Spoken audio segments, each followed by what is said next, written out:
Mr. Sutton here, bringing you the Algebra 2 6-3 Part 1 homework solutions on logarithms and logarithmic functions. In this one, we're focusing on converting between logarithmic and exponential form and finding inverses of exponential and logarithmic functions. For the first 4 homework problems, we're rewriting the equation in exponential form, starting it in logarithmic form. So the key on all these problems, whichever form you're converting into, is that the base is going to stay the same, and the other two numbers, the input and the output, are basically going to switch. So I'm going to have an exponent with base 3 in this case, and then we're going to have 3 to the second power equals 9. For this problem, putting it in exponential form, I'm going to keep my base of 4, so I have 4 to the 0 power equals 1, and if we check, yes, 4 to the 0 is 1. For this one, writing it in exponential form, I've got my base of 12. 12 to the first power equals the input here of 12. On this one, I'm going to start with base 1/2, so I've got 1/2. That means negative 4 is the exponent, and 16 is what all that equals.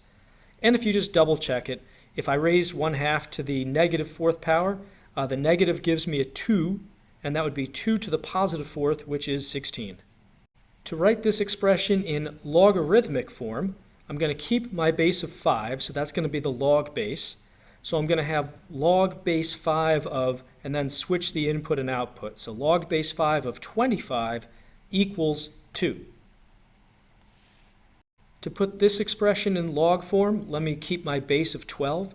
So I've got log base 12 of 1 equals 0.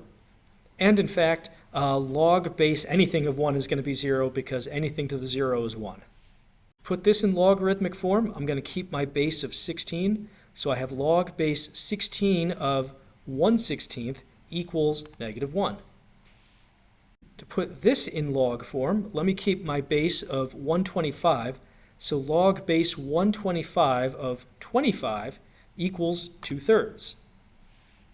Find the inverse of this function. We're going to first switch x and y. So I have x equals 0.3 to the y. And then to get the y here out of the exponent, I'm going to switch this into log form. So I'm going to keep my base of 0.3. So I have log base 0.3 of x equals y, and then I just change that y into an f inverse. So f inverse of x equals log base 0.3 of x.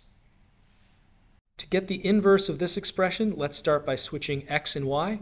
So I have x equals e to the 3y.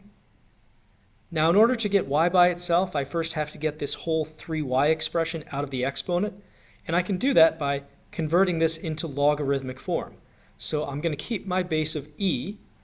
So I'm going to have log base e, or ln is another way of saying that, ln of x equals 3y.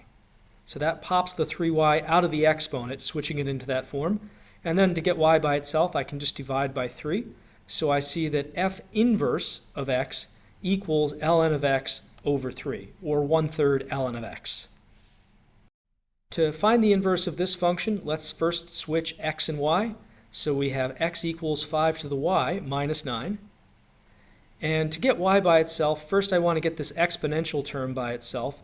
So let me just add the 9 over to the other side. And now to get y out of the exponent, I'm going to convert this into logarithmic form. So I'm going to have log base 5 of x plus 9 equaling y, and then I can replace y with f inverse. So f inverse of x equals log base 5 of x plus 9. To find the inverse of this function, let's start by switching x and y. So I have x equals log base 1/5 of y. And then to get y out of the log, I'm going to convert this into exponential form.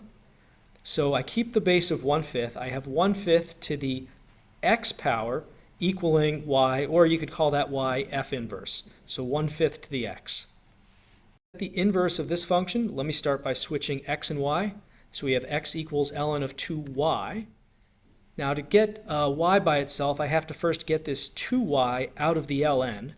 So that means I'm going to have to convert into exponential form here. So I start with a base of e because ln is really log base e. So e to the x equals 2y. And then I can divide by 2 to get y by itself. So we can say f inverse of x equals 1/2 times e to the x, or e to the x over 2, however you want to say it.